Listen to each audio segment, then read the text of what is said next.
မိမတယောက်ကသူမရဲ့တထေးစီကိုအစားတောက်သွားပို့တာဖြစ်ပြီးနောက်ဆုံးမှာတော့အဲ့ဒီအစားအစာတွေကိုသူမရဲ့ရီစားကောင်းပေါ်စောင့်ချပစ်လိုက်ပါတော့တယ်တကယ်တော့အန်နာကသူမရဲ့ရီစားဖောက်ပြန်နေမှန်းကြိုသိနေခဲ့တာပါမနေ့ကတင်သူတို့ရဲ့တနစ်ပြည့်အထိမ်းအမှတ်နေ့မှာအန်နာဟာသူမရဲ့မျက်စိနဲ့တက်အရီစားဖြစ်သူဖောက်ပြန်နေတာကိုမြင်ခဲ့ရပါတယ်တိုက်ဆိုင်ပဲအဲ့ဒီဖြစ်ရဖြစ်ပွားခဲ့တဲ့စားတောက်ဆိုင်ကလည်းသူမကိုယ်တိုင်ဘုတ်ကင်လုပ်ပေးခဲ့တဲ့ဆိုင်ဖြစ်နေပါတယ်အန်နာဟာအပြင်မှာဓာတ်တစ်ချောင်းကင်ပြီးရက်နေရင်သတင်းပေါက်ကနေတဆင့်သူတို့ကိုလှမ်းကြည့်နေခဲ့တာပါချက်ချင်းပဲဆိုင်ထဲကိုဝင်စည်းဖို့စိတ်ဆုံးဖြတ်လိုက်တဲ့အချိန်မှာပဲရဲရရှိတယောက်ရဲ့လုံးထွေးဖမ်းဆီးခြင်းကိုခံလိုက်ရပါတယ်ရဲရရှိကသူမကိုဘာလို့သွေးတွေပေးနေတဲ့ဓာတ်တစ်ချောင်းကင်ပြီးရှောက်သွားနေတာလဲလို့မေးခဲ့ပါတယ်တကယ်တော့ဓာတ်ပြားပေါ်ကအနီရောင်တွေကသွေးမဟုတ်ပဲမုံလာဦးနီဘီထရော့အရည်တွေဖြစ်နေတာပါ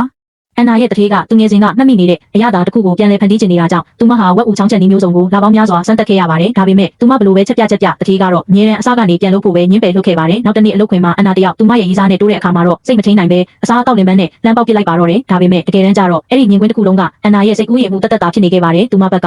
ဟောက်ပြန်တဲ့ကိစ္စကိုမပြောရသေးခင်မှာပဲသူမရဲ့ရီးစားကဥအောင်အရင်ပြောပြီးလမ်းခွဲသွားခဲ့ပါတယ်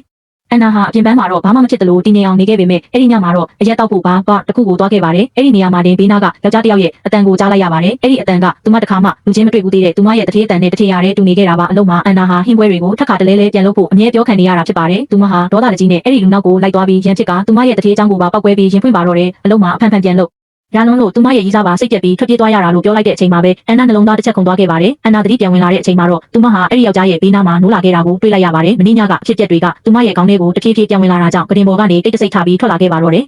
နောက်တစ်နေ့မှာတော့အန်နာဟာနောင်တတွေနဲ့ပြင်းနေခဲ့ပါတယ်အဲ့ဒီအချိန်မှာတင်သူမရဲ့အစားအစာတွေကတကိုင်းမှမစားရသေးပဲပြန်ရောက်လာပြန်ပါတယ်ဒါပေမဲ့ဒီတစ်ချိန်မှာတော့တထေးကသူမကိုလူချင်းတွေ့ကျင်တယ်လို့ပြောလာပါတယ်အန်နာဟာတထေးရဲ့ရုံးခန်းစီကိုရှောက်သွားခဲ့ပါတယ်တထေးလှည့်ကြည့်လိုက်တဲ့မျက်တောင်ဖြတ်အတွင်းမှာပဲအန်နာတယောက်စွန့်သွားခဲ့ရပါတယ်မင်းညကလူဟာသူမရဲ့တထေးဖြစ်နေလို့ပါပဲတကယ်တော့ဂျက်တယောက်မနဲ့နိုးလာတဲ့အချိန်မှာအန်နာကအိယာဘေးကစပွဲတင်ကုန်ပေါ်မှာဝမ်းနဲ့သိန်းချမ်းထားခဲ့ပြီးထွက်သွားတာကိုသိလိုက်ရပါတယ်ဒါအပြင်သူကကျန်းကျင်ဘောကသူမရဲ့ဝန်ထမ်းကတ်ကိုလည်းကောက်ရခဲ့ပါသေးတယ်အန်နာကသူ့ကုမ္ပဏီကဝန်ထမ်းတစ်ယောက်ဖြစ်နေခဲ့တာပါဂျက်ခါသူ့ရဲ့တန်ဖိုးကဝမ်းနဲ့သိန်းပဲရှိရဆိုတာကိုသိလိုက်ရလို့လုံးဝမကြေမနက်ဖြစ်နေခဲ့ပါတယ်အန်နာကတော့သူမအလုပ်ပြုတ်တော့မယ်ဆိုတာသိနေတာကြောင့်ပြန်ခံပြောပြီးတထေးကိုလူလေးလုံးနေလို့ဆွဆွဲလိုက်ပါတယ်ပြီးတော့ဂျက်ကိုသူမစီဝမ်း3သိန်း8တောင်းပြန်အမ်းမှုပါပြောလိုက်ပါသေးတယ်ဘာလို့လဲဆိုတော့2သိန်းမဟုတ်ပဲ2တောင်းပဲပေးဖို့ဖြစ်လို့ပါဒါပေမဲ့အဲ့ဒီစကားတွေထွက်သွားအားပြီးတာနဲ့သူမချက်ချင်းတောင်တရသွားခဲ့ပါတယ်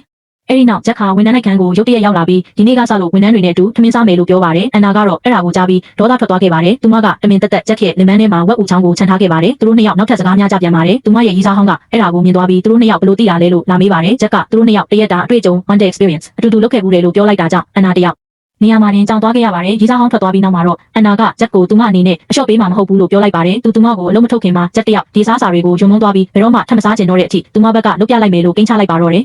ငါသဘောကျမိတဲ့မိမကိုတော့ဘယ်တော့မှအရှုံးမပေးဘူး